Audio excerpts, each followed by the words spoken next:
Hello, hello, hello. Good evening, everybody. Anybody watching now, watching later, we appreciate you. We love you. Happy holidays.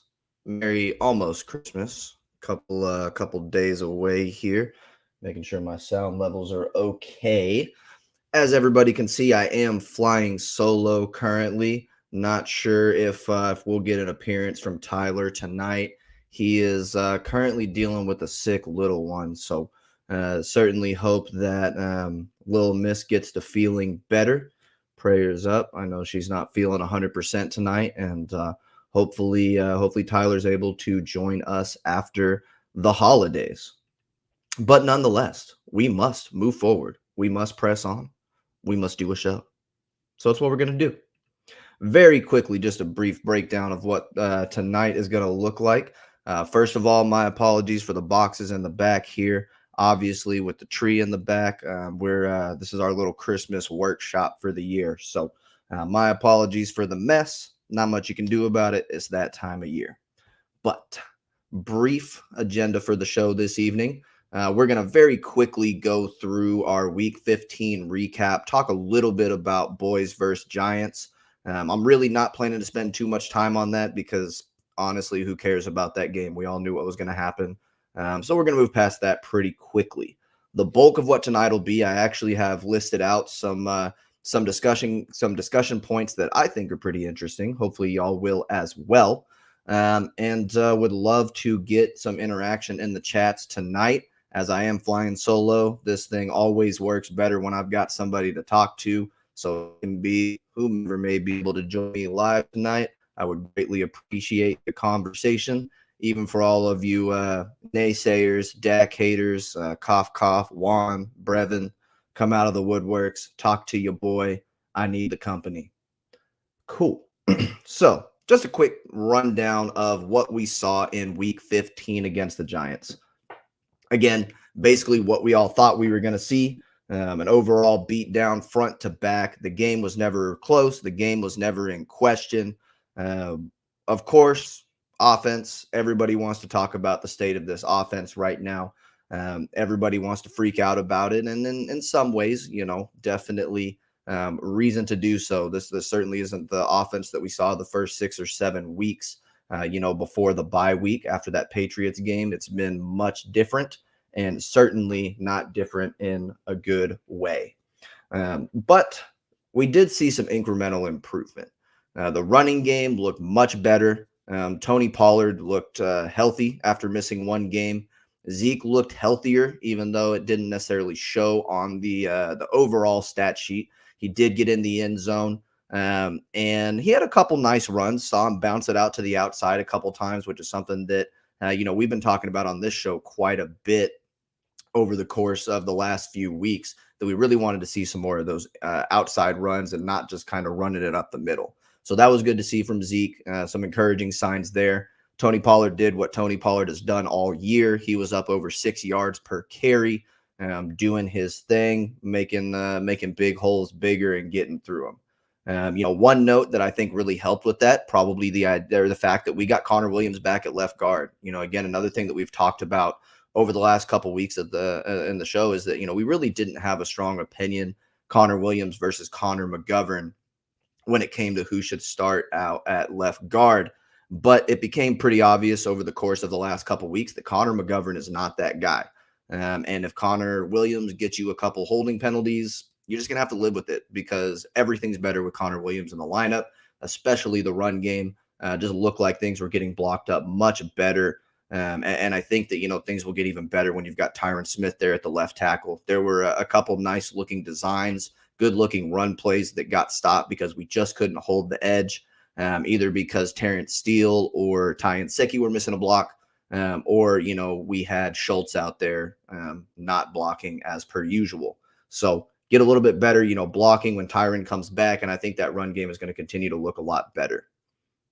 Now, everybody wants to talk about Dak. I'm sure Juan's going to jump in here at some point and tell me that Dak is top 12 or 13 or however fall he's fallen down his list there. I'm here to tell you that he's not. I've been saying that pretty consistently that he's not.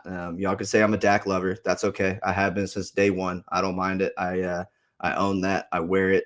I respect myself for it. Okay, Juan said he's still 11. Okay, so he hasn't dropped past 11 yet. He's not 12 or 13. Okay, we've talked about this a little bit back and forth on Facebook, a little bit back and forth offline. Juan won't let's say Dak very good. I'm willing to come off of the elite pedestal. I think that what we've seen the last month and a half or so has certainly not been elite. So we can't really make that claim at this point. But I think he's better than good. I think he's still in that very good category right now, that 6 to 10 range, somewhere around there when you're ranking your quarterbacks. And what we saw from Dak, again, a little bit of an improvement from what we've seen the last few weeks. On Sunday, we saw a lot of accurate throws. He was up over 75% completion. First time he's been there since the Atlanta Falcons game.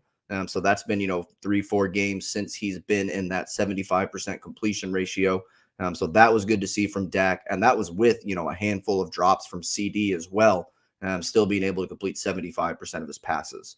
Now, what we didn't see were any big plays, right? And that's been something that, again, we've been looking for. I think that's been a really big missing piece in this offense, over the course of the last month and a half or so. It's just that we're really not tearing up defenses with those chunk plays like we were at the beginning of the season.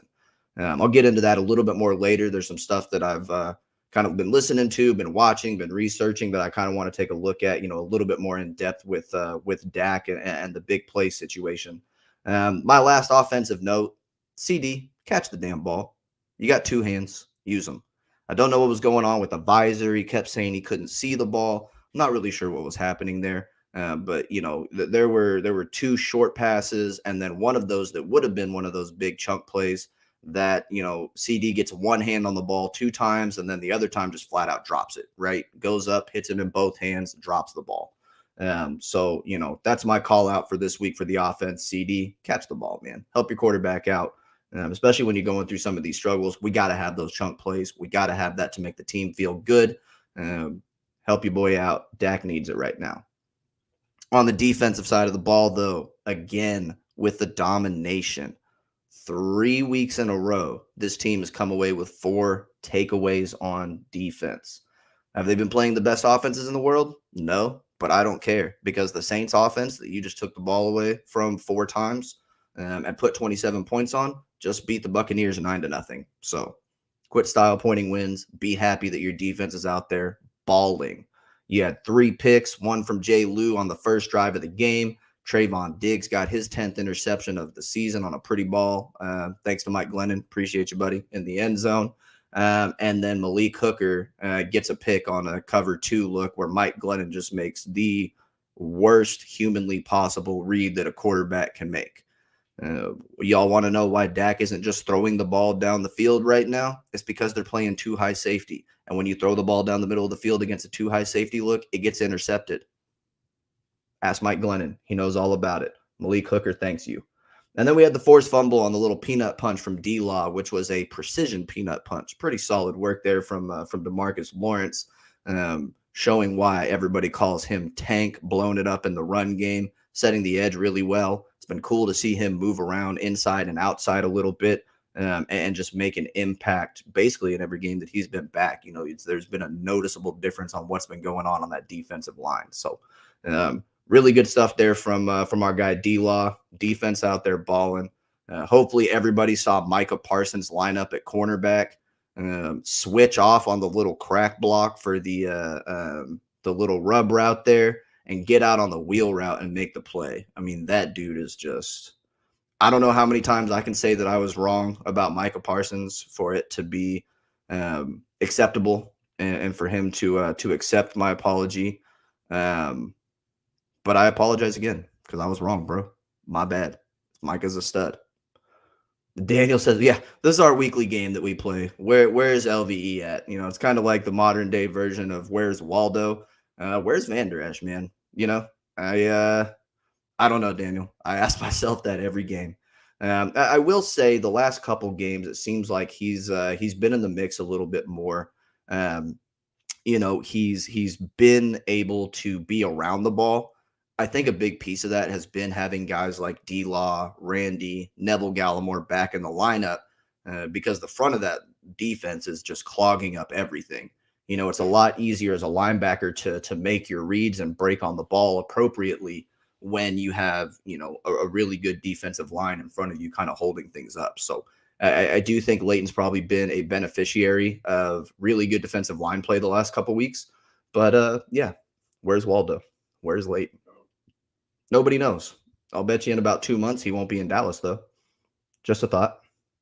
Cool. So that's really all I have to say about the Giants game. Don't really want to talk much about it. Like I said, to be honest, we beat the hell out of them. Everybody knew we were going to. See you later, New York. Sucks to be y'all. It's tough. What I really want to get into tonight, though, are some good discussion topics here. And the first one that I want to get into, hopefully my guy Julio, who was chatting with me on Facebook earlier, is already with us. If not, then guess we'll catch him later. But we're going to go ahead and have the discussion that he brought up today.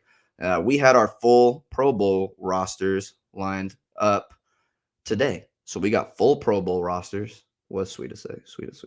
Where's our new kicker? Yeah, that's actually a really good question because Greg Zuerlein is, I don't know, maybe it's a thing where we just need a PAT kicker, right? Whenever we need a 50-yard field goal, we roll Legatron out there. But if we need to kick it 25 yards, then we'll, I don't know.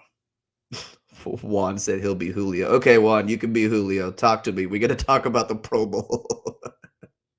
It does say Jay Diaz. I suppose you could be Julio tonight if you don't want to be Juan. Maybe Julio likes Dak a little bit more, so we might get along a little bit better if that's the case. But so the first thing that I want to talk about just a little bit here are the Pro Bowl selections. So the Colts, I think, led the NFL with 6 Pro Bowl selections, and then there were a slew of teams that had 5. The Cowboys being one of those. So definitely good to see that, that we've got the second most Pro Bowl selections of any team in the NFL, for this year. Kind of just running down the list here. Just want to see if we think we got this one right. Did the voters get this one right? Was there anybody that was missed? Any of these guys that we feel like don't deserve the Pro Bowl selection? Kind of get some thoughts here, give you some of mine. So 5 Pro Bowl selections. We had Micah Parsons, of course, right? Trayvon Diggs, of course.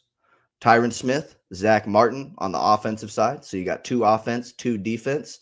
And then my guy that I've been talking about for a couple weeks now, our punter, Brian Anger, finally getting his dues, getting his respect, because that man is a baller and he is helping your offense play field position. He is helping your defense play better by pinning their offense down inside the 10 every single time he boots that thing. Super happy that Brian Anger got that recognition, that he's getting that Pro Bowl nod for the NFC punter. And that's all I'll say about that, because nobody really cares about punters, but, definitely got to shout out my guy. So looking at the 2 sides of the ball here, so 2 guys on offense, 2 sides on defense. I don't know that there's any offensive snubs, right? What we've seen since, week 7, week 8 hasn't been great on offense really from anybody, right? Zeke's been banged up. He doesn't have the numbers for that Pro Bowl selection. Dak probably still has some of the numbers to be in the Pro Bowls, to be in that conversation. But again, just what we've seen from the last month and a half, the scrutiny that we all know the Dallas Cowboys are under.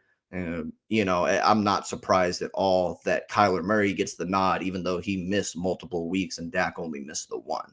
And, I think if you were stacking up numbers, it's not that far off. Dak is still having a really nice season when you actually look at his overall numbers, but recency bias gets us all, right? And there's Juan / Julio. Donde está Dak? Yeah, right. I mean, that's one of the ones that you look at there and you say, I could understand it either way, right? Getting in, not getting in, I'm okay either way there, I think, because he hasn't really played at a Pro Bowl level the last few weeks. But those first 7 weeks were just so unbelievable.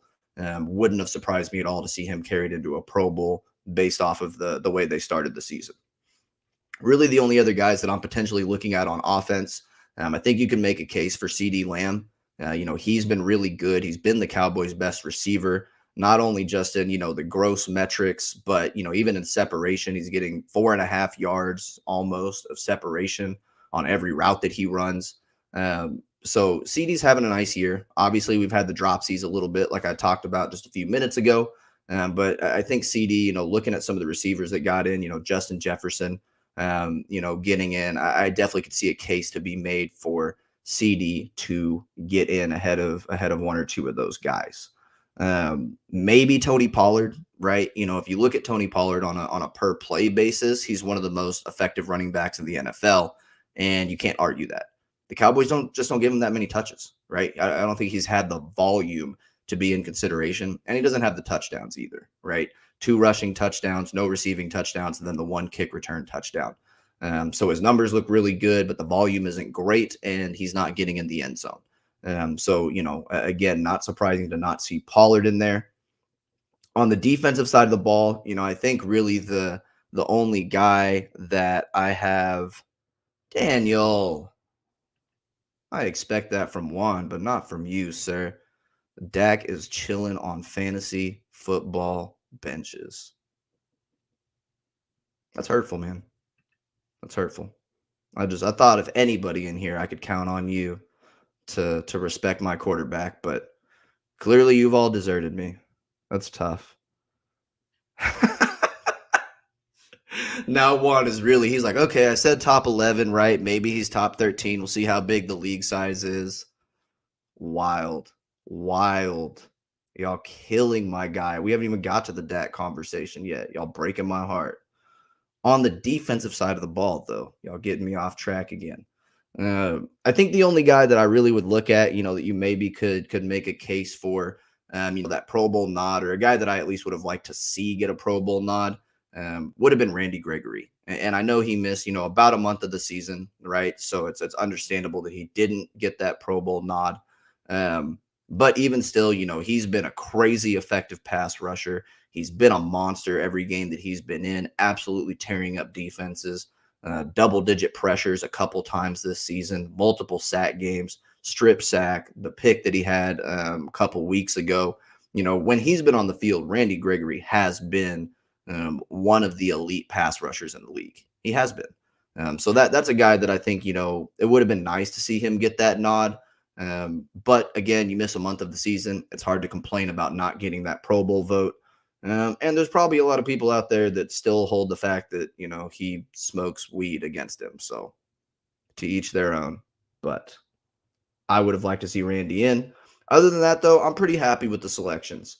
And of the 5 selections that we got, Tyron Smith is the only one that hasn't been voted in as a starter.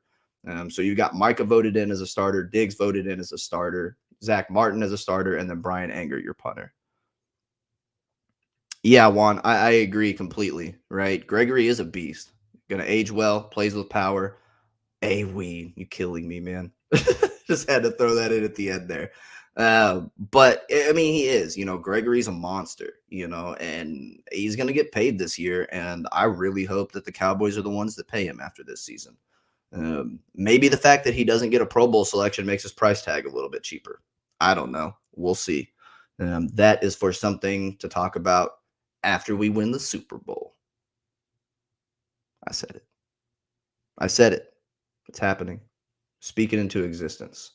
Speaking of the Super Bowl and just the playoffs in general, just want to kind of break down where we're sitting right now when it comes to playoff terms, kind of how some of these scenarios might break out over the rest of the season.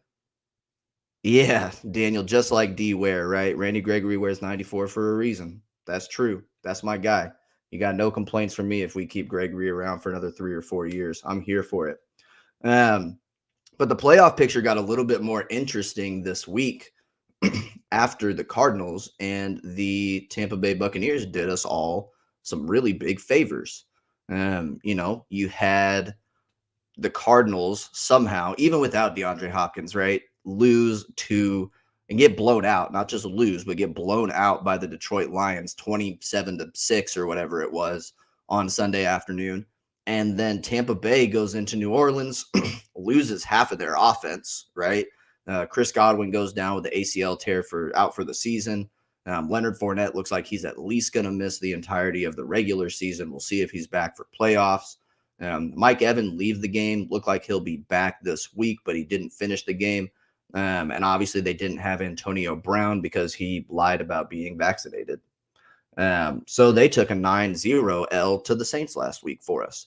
So what that did was actually move us into a three-way tie behind the Packers for the second best record in the NFC. And this is actually a really good spot for the Cowboys to be in. We want a three-way tie all day. That's what we're looking for. Just to kind of break down how these tiebreakers work, because right now, if you look at the official seeding, if the season ends today, the Cowboys just jumped from the 4 seed to the 2 seed because of these tiebreakers. So we get a two-way tie. It's head-to-head. All right. So let's say you and the Buccaneers finish with the same record. The Cardinals, we beat the Cardinals, so they have, a 1-game worse record than us. So it's a tie for the 2 seed between the Buccaneers and the Cowboys. We lose that tiebreaker because we got beat in the head-to-head by Tampa Bay the first game of the season.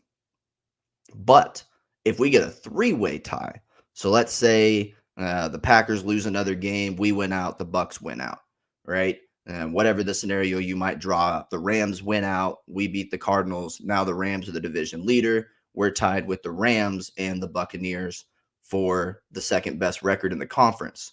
Well, there's no head-to-head anymore because now you're in a three-way tie situation. So then what it comes down to is they're looking at conference record, and the Cowboys actually have the best record in the NFC of any of the NFC teams that are vying for the division seeding. Right. So even if the Packers were to drop a game and they came down to our level, if we get into a three-way tie, we're ahead of everybody. Right. So this is actually shaping up to where I think there's a really good chance. I don't know about the 1 seed because I don't know that I see the Packers dropping a game between now and the end of the season. I think they're probably going to win out. But there's a really decent chance that we roll into the 2 seed here. Again, all we need to do if we win out, which we're going to beat Washington. We're going to beat Philadelphia if the game means something in week 17. Really, the only wild card is the Arizona game. If we win out, if Tampa Bay wins out, if the Rams win out, then we're in a three-way tie for the second best record in the conference, and we will be the 2 seed because we take the tiebreaker because of our conference record. We love tiebreakers right now if we're the Cowboys. We want everybody to finish 13-4, right? Because then we're the 1 seed or the 2 seed in that scenario. But honestly, if we could even stay in like the 3 seed, just be above the Rams or the Cardinals, whoever ends up winning that division, I'd be okay with that because I really don't want to have to play the Rams or the Cardinals in round 1. And that's who you would be playing in the wild card round if you were the 4 seed in the conference. I think what happened last week with the Buccaneers and the Cardinals really put the Cowboys into a nice position, to where we could end up being the 2 or the 3 seed. And, if we're the 2 seed, we're talking about like the Saints or the no names, the football team, or the Eagles, right? One of those types of teams. And please, please, please give me a round 1 home game against any of them. I don't care if the Saints just shut out the Buccaneers. We beat them by double digits. Bring it on. Let's go. I want it. I'm not super scared of the 49ers, but wouldn't love to play them if I had the choice because they're playing really, really good football right now, actually. But I would love to get the Saints, Redskins, Eagles, whoever gets, that last seed there.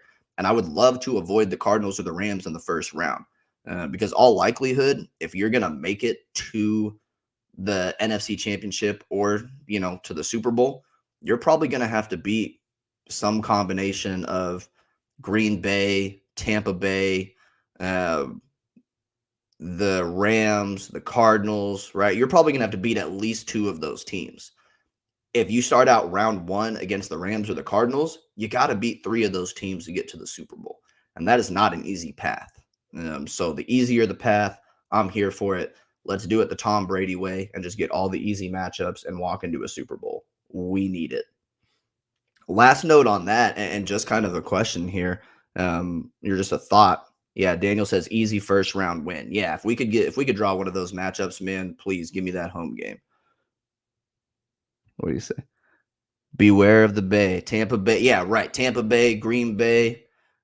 I don't want to play either one of them. I really don't. Now, on the Tampa Bay side, and this kind of takes me into my last point here, we might be the healthiest team of these top, 3 or 4 seeds going into this final playoff run. And I can't remember the last time that the Cowboys were the healthy team and they were up at the top, other than maybe Dak and Zeke's rookie year, right? 2016, that was a pretty healthy roster outside of Romo, obviously, but we're the 1 seed that year. But since then, you've had something going on. Obviously, with Dak being out last year, was a big deal for us. But when you look at some of these teams, I already kind of talked about Tampa Bay, right? Losing Chris Godwin to a torn ACL. He's done. Mike Evans got banged up. Looks like he's going to be back, so you probably still got to deal with him. Leonard Fournette, we'll see, right? He might be out. Looks like Tampa Bay is signing Le'Veon Bell at least through the rest of the season to run with Ronald Jones, and we'll see if Fournette makes it back for the playoffs. But so you've got some players banged up out there in Tampa Bay.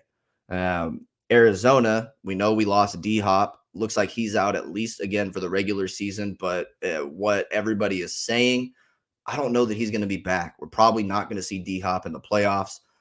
So, again, that's a big one. Of course, they already lost J.J. Watt. They've got some other injuries kind of going on in their D line that have players kind of in and out a little bit. So, again, you're just kind of priming yourself to be in a very healthy spot coming down the stretch.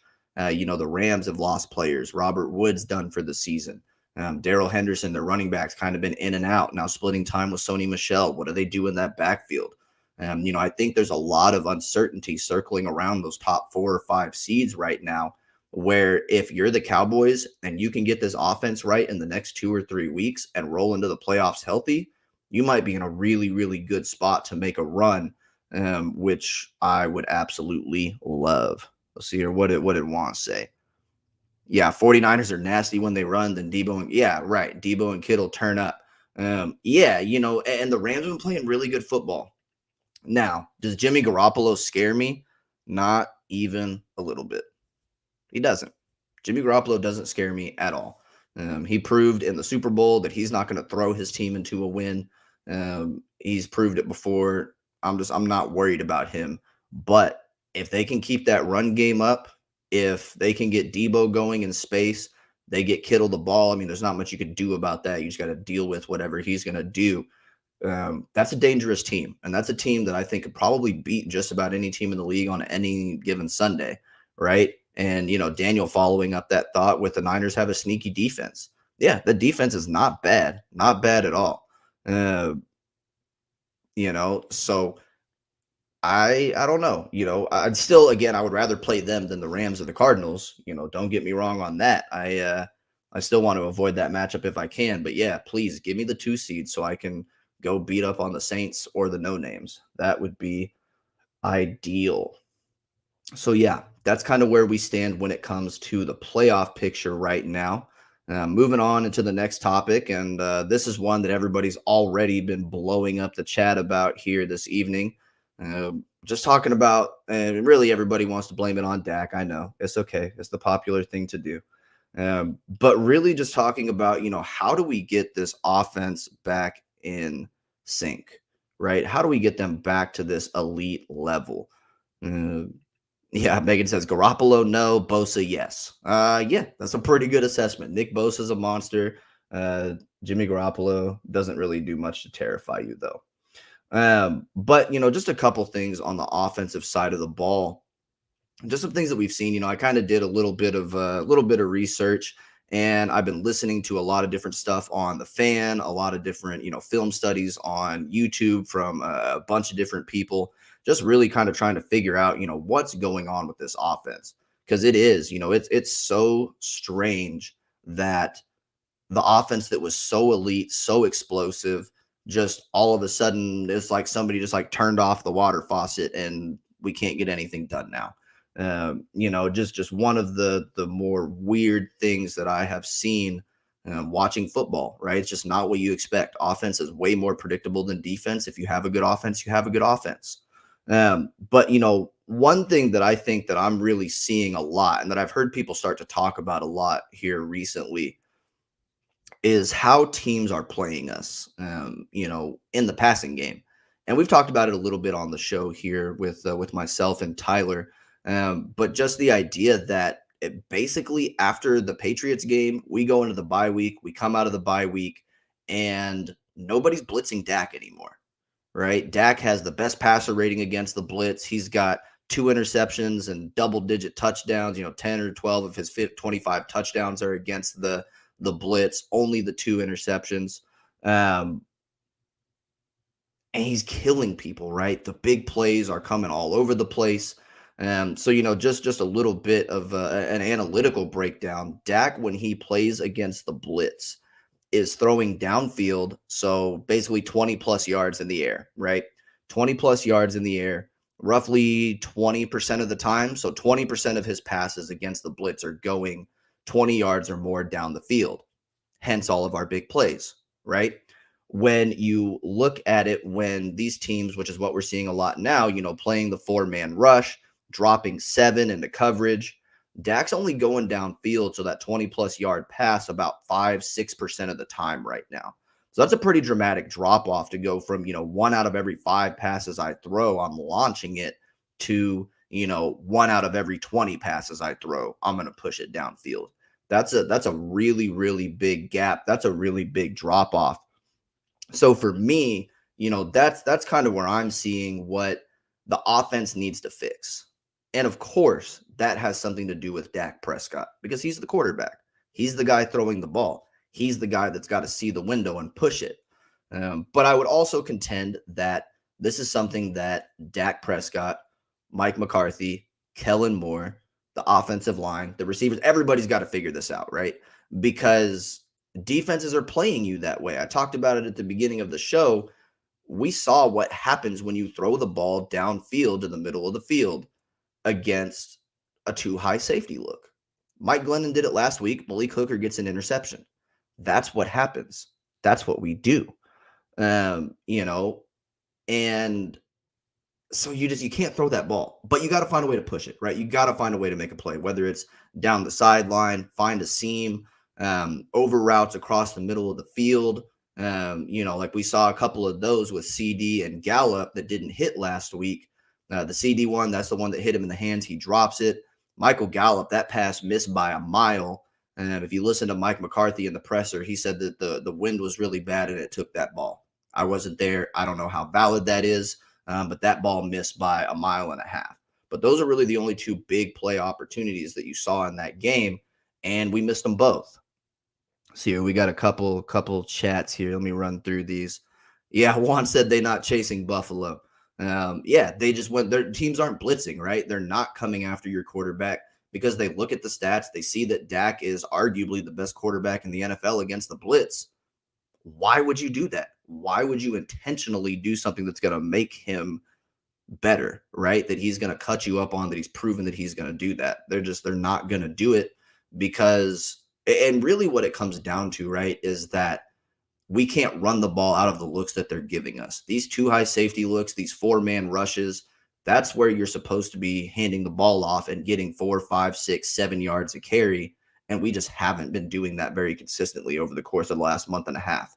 So the way that you get away from those looks is you run the ball effectively, and we're not. So why would they ever blitz? Why would they ever come out of that look? They can hold us to 3.5 yards a carry, and they can keep Dak from pushing the ball down the field. The defense wins that battle every time.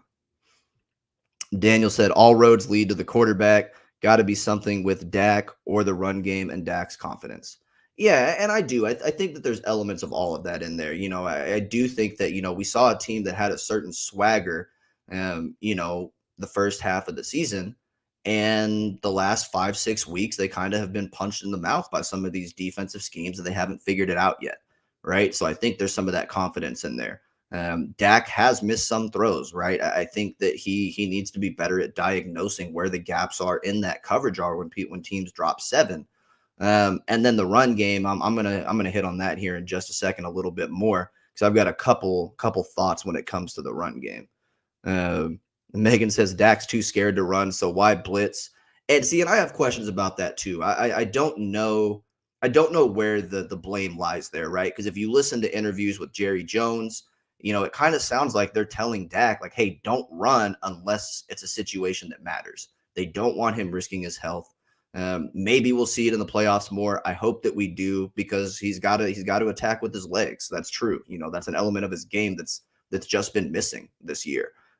Definitely would love to see him get back on that. And then, yeah, where's Amari? A question that me and many other fantasy managers have, I'm sure, because he's killing me in the playoffs right now, and I'm trying to come out with a dub.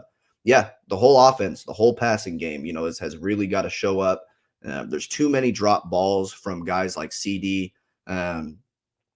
Just you got to help your quarterback out a little bit too, right? There's an element of that where we want to pin everything on the quarterback, and understandable, that's your $40 million man. But you're watching this game, and it's like, man, but I need you to help my guy out, right? CD, you got to catch that ball before you turn your head to run. We know you're going to get 7, 10, 12 yards when you get into open space, but if you don't catch the ball, it doesn't matter, right? You've got to catch it first. I kept saying it when we were doing the live stream of the game this last week. Fundamentals before flash. CD makes the flashy play. He makes the moves in open space. But if you're not fundamentally sound, if you're not catching the ball before you get your head turned around, that's all kind of irrelevant, right? So I think there's a lot that goes into that there. One thing that I do put on, Dak, and again, this offense in general, but the quarterback, right? Because he's got to push it down the field. Since the bye week, so the game after the Patriots, he has only averaged over 6 yards per attempt twice. And that was against the Falcons, which we saw what happened in that game. And then against the Raiders, where the offense played a pretty good game, even though we ultimately lost that game. But those are the only 2 games coming out of the bye week that Dak has averaged more than 6 yards per attempt. And just to kind of put that in context, Dak, the last 2 seasons, has averaged over 8 yards per attempt, right? He's been 8.2, 8.3. Even on this season, with that stretch the last 6 to 8 weeks, he still is about 7.5 this year right now, from what I was looking at earlier. So to be under 6 yards per attempt, you can't have that. He did play a very accurate game. He put his balls on the money last week. He was taking what the defense gave him, but we got to find ways to hit some of those shot plays downfield, so we can threaten that defense a little bit further and not just always take what they're giving us. So that is something that I'm looking for from Dak, just to push that ball a little bit more down the field. But I got to quell the Dak haters just a little bit, y'all. I know that it hasn't looked great out there. But again, if you take an analytic look at the accuracy stats, Dak is having the most accurate season of his career. He's thrown the most balls on target in his career, and he's thrown the least percentage of bad passes in his career. And that includes this stretch, right? So Dak is not playing bad football. Is he as electric as he was the first 6, 7 weeks? No, of course he's not. Nothing on the offense is. But I think there's a lot more to it than my quarterback forgot how to throw the football. Daniel says Gallup is our big play wide receiver. Yeah, and again, they missed the shot on the little over route across the field to him last week. And yeah, we got to see more of those. I love Gallup down the sideline, right? When he makes those contested catches, I mean, that dude is he's a monster out there, right? Kind of looks like a young Des Bryant sometimes with the way he can catch that ball and just contort his body, keep his toes in bounds. Definitely got to see some more plays going down there. And yeah, right. Thank you, Daniel. See, I knew you would come back around, Daniel. I just had to talk to you for a couple minutes here. Tom Brady got shut out. Dak didn't. Maybe Tom Brady didn't have all of his weapons. I don't care. He got shut out. Dak didn't. Moving on. Talk about the run game for a minute. And really, where I'm at here, and this is something that I've kind of talked about quite a bit, really all season. I think it's time for Tony Pollard to start, y'all. Do I think it's going to happen? No, I don't think it's going to happen. But for me, it's time for Tony Pollard to start. He is leading the league, not second, not third, not fourth, not fifth, leading the league in yards per carry this season. That means he's got more than Jonathan Taylor, who's out there balling in Indianapolis right now. He's running to a tune of 5.7 yards per carry. Zeke is around 4.1, 4.2. So not really close. Now, see, Daniel, this is a perfect segue. Just tee me up, Daniel. I appreciate you, man. Said Pollard is a better runner, but can he block or catch? One says time for some lightning and thunder. Yeah. Maybe more lightning than thunder, though, because the thunder's been kind of silent lately. But I love this discussion because this is what I've seen a lot, right? Pollard can't block. Pollard can't catch out of the backfield. So we'll talk about the catches out of the backfield first. So Tony Pollard has had 38 passes thrown his way. So 38 targets this season. He's caught 34 of those 38 targets. And let me pull up these stats just so I don't mess anything up here. Because I was looking at this just because I knew we were going to have this discussion this evening, Daniel. I was ready for you. So my guy, Tony Pollard, has caught 34 out of 38 passes this year. He's dropped 2. Zeke has also dropped 2. So they're pretty even on the drop. He's got 272 yards on those 34 receptions, which puts him to an average of about 8 yards per reception. Now, when I go and look at our guy Zeke, who is supposedly the better pass catcher, he has live footage of me trying to make sure I have all my stuff pulled up. He has 44 receptions, so 10 more receptions than Pollard does right now, but on 59 targets. So he's had 21 more targets to catch 10 more balls. That catch ratio isn't even close to the same. 34 out of 38 versus 44 out of 59. The only reason he's caught more balls is because he's had more opportunities. And when you look at the yards, he's caught 10 more balls and has less yards. 265 yards to Tony Pollard's 272. So he's averaging 6 yards per reception. Tony Pollard is averaging 8. You're getting 2 more yards per reception from Tony Pollard right now. And you're getting about 1.5 yards more per rush. Tony Pollard is better than Zeke with the ball in his hand, period. It's not even a discussion, right? Like, it's not even really close. The only reason that Zeke's numbers are more is because he's gotten the ball more. That's it. Zeke has double the carries that Tony Pollard has right now, and he's got 200 more rushing yards. He's got 10 more catches and has 7 less receiving yards than Tony Pollard. So he's not a better runner. He's not a better catcher or receiver. Catcher. I don't like that. He's not a better receiver. Can he block? I don't know. But what did we just spend 15 minutes talking about? We just talked about that we're not getting blitzed. So if I have a healthy offensive line, I get Tyron Smith back in the lineup. I mean, do I need Zeke to block? Like, do I need him that? Do I need him for that? Do I need a running back there blocking for me? I don't know that I do. Not enough to justify starting Zeke over Pollard. That's the only thing that he's better at. Great. If we think we see a blitz coming, let's pull Zeke out and let him come and block. I mean, if that's the only thing he's better at, I'm just not buying that discussion anymore because we're not seeing the blitz. If we can't block 4 men with 5 or 6 blockers, then we got other problems to worry about, and it doesn't start with who's my running back. See, and even this point, Daniel, Zeke has those dirty runs up the middle. Pollard runs it up the middle too, and I'm sorry, but I would rather have Pollard hit the hole and bounce it outside for 7 yards than Zeke fall forward for 3 or 4. Like, I'm okay. Even when you look at the amount of first downs that they've gained, Tony Pollard has gained 34 first downs on 119 rushes. Zeke has just had it. More live footage of me not being prepared. 47 first downs on 200 rushes. So almost 100 more rushes, and he's got 13 more first downs. I mean, it just there's nowhere when you're talking about with the ball in their hand that I would rather have Zeke over Tony Pollard right now. It's just not a thing at this point. He's not there.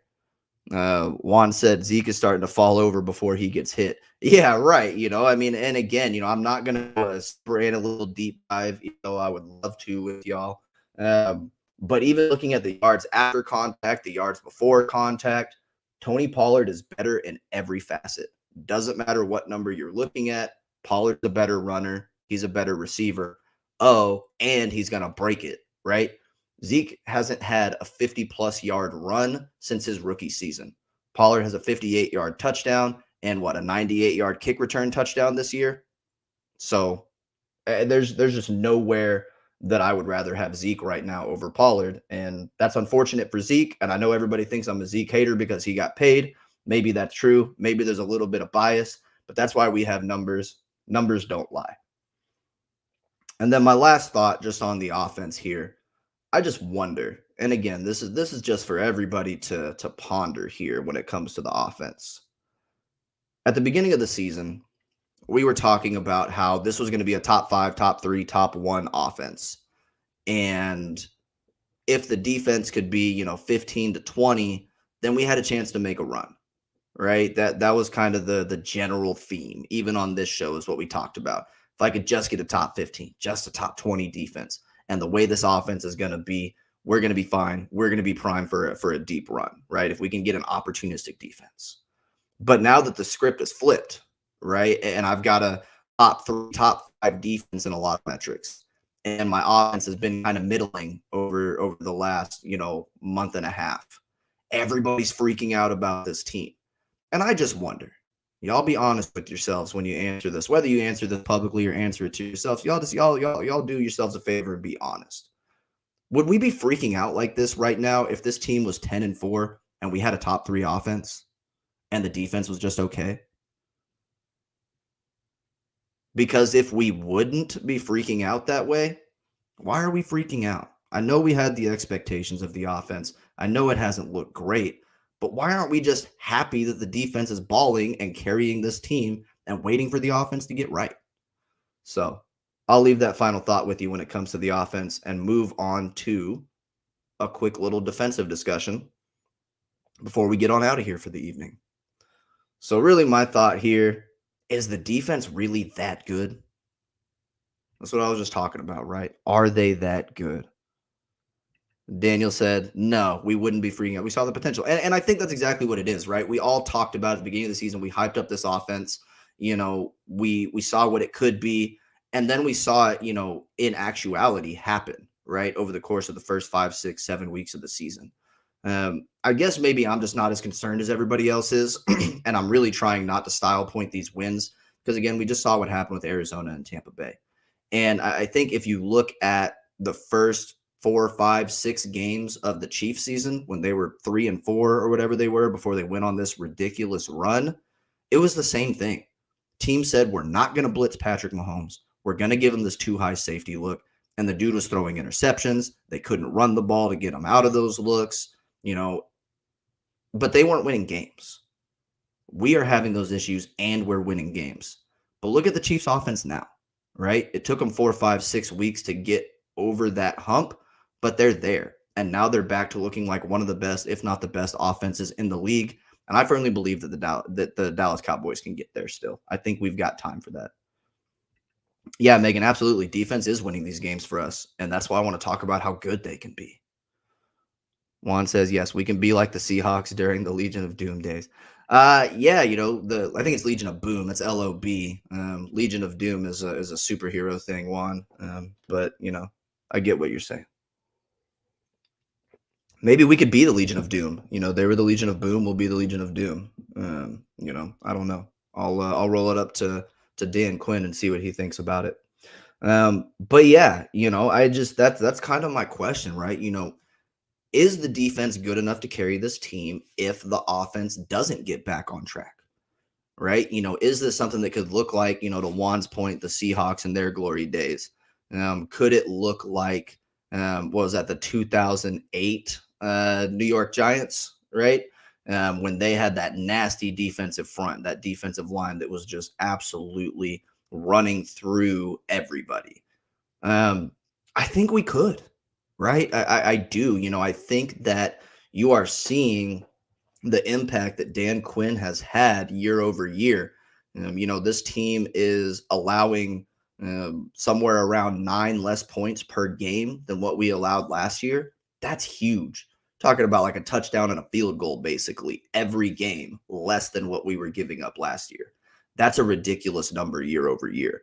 Um, Another really cool stat that I heard thrown out today: Dallas is the first team to have a player with 10 interceptions in Trayvon Diggs and a player with 10 plus sacks in Micah Parsons since the 2007 Chargers? I don't have it right in front of me, but it was the Chargers when they had Antonio Cromartie and Sean Merriman. And that defense was nasty and it was scary. But this is the first time since that defense that there's been any team in the league that had a player with double-digit interceptions and double-digit sacks the same season. So, even just that stat right there just speaks to, what this defense has been able to do. They're a top 3 defense right now in defensive expected points added per play, which is a super, super intense analytical stat. That everybody should just believe is awesome, right? If you're high in EPA, then your defense is really good. If you're high in EPA on offense, your offense is really good. And the Cowboys are top 3, top 5 there, right at the top of the league when it comes to taking the ball away. 23 interceptions or whatever it is on the season already. Trayvon Diggs has tied the amount of interceptions that this team had last year by himself. The defense has just been nasty. So I do think that there's a lot of hope that this defense is that good. I don't know why they would slow down, right? Now, is it a fair point to say that they haven't faced the best competition over the last few weeks? Sure, of course it is, right?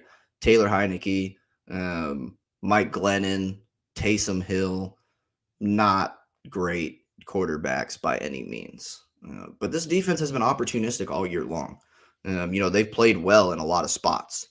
Now they've really kind of come into their own over the last month and a half or so. Kind of around the same time the offense has been going. So maybe we're just tipping the scales a little bit here. But I think that this defense is healthy. It's getting healthier as the season's gone on, right? We got D-Law back after missing the majority of the season.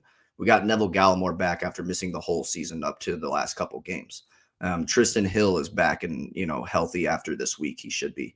Randy Gregory's back in the lineup. Micah Parsons is a freak. J-Ron Curse is having a career year. Jordan Lewis has the most interceptions he's ever had in his career. Trayvon Diggs is a machine out there intercepting the ball. Anthony Brown is having a good season, right? That dude was the butt of everybody's joke at the beginning of the year. It's like, how is this dude still playing on an NFL field? This is silly. Give me Kelvin Joseph.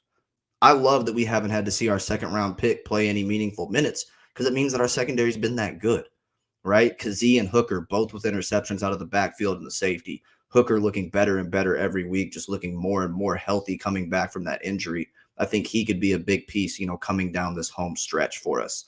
The defense just looks good, right? If you're talking about holes in the defense, maybe it's Leighton Vander Esch, right? But outside of that, the front four looks nasty.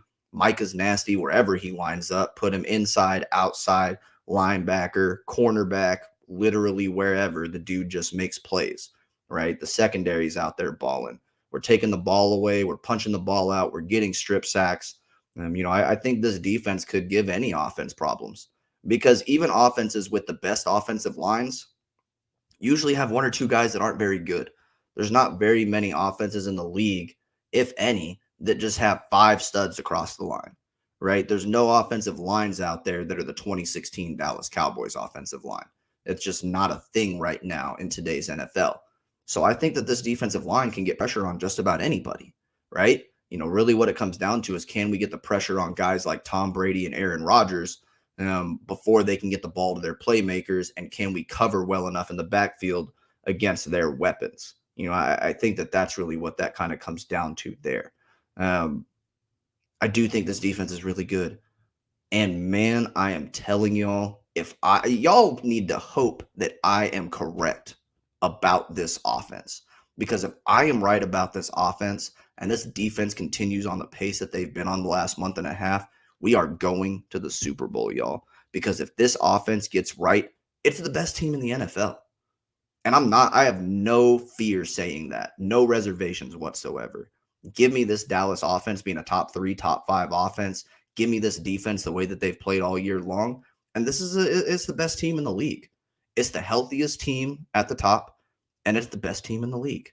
It just is, if we get that offense right. Daniel says this D is what will save us.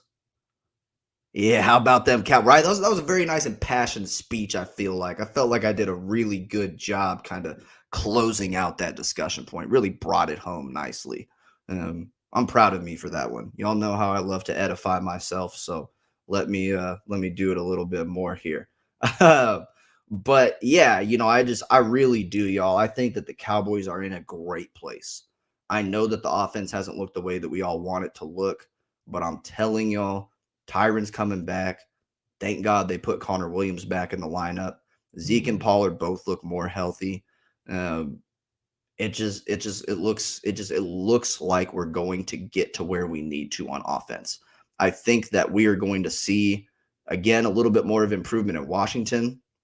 I don't know that we'll get Tyron Smith back this week, but I think that Arizona game, y'all, I'm telling you, watch out for the Cowboys offense against Arizona.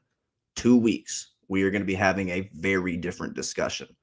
Put my name on it right now. I'm going to clip this so when I'm right, I can play it back and tell everybody I was right. Or if I was wrong, I'll play it back and everybody can make fun of me for how wrong I was. That's really all I got, y'all. I really appreciate everybody hanging out. The discussion was great. This thing is always a lot harder to do when you are flying solo. So y'all helping me drive that discussion, bringing up some really solid points. Really, really appreciate it. Can't thank y'all enough. This will be the last time that I chat with y'all before the holidays. Probably won't get back on here until Friday, Saturday, something like that. So maybe Christmas, but probably not. Probably not going to have a Washington preview game here. But we know what's going to happen. Cowboys gonna take out the football team. The no names are gonna bring their benches to Dallas, just like we brought ours to theirs, and nobody's gonna care because we're still gonna stomp them out. And Daniel, man, thank you so much. I really appreciate that. I worked very hard to have these luscious locks, so I'm just glad to see somebody out there recognizing and appreciating it. Thank you, sir. But that's all I got, y'all. Happy holidays to everybody. Merry Christmas. If I don't talk to y'all between now and then, which I probably won't, hope everybody has a fantastic holiday season. Hope you all get everything that you want and that your kids get all the most expensive toys and break the bank, because that's what mine does. So that's what kids are for, right? But I appreciate it, y'all. Happy holidays. Peace out. AFAB.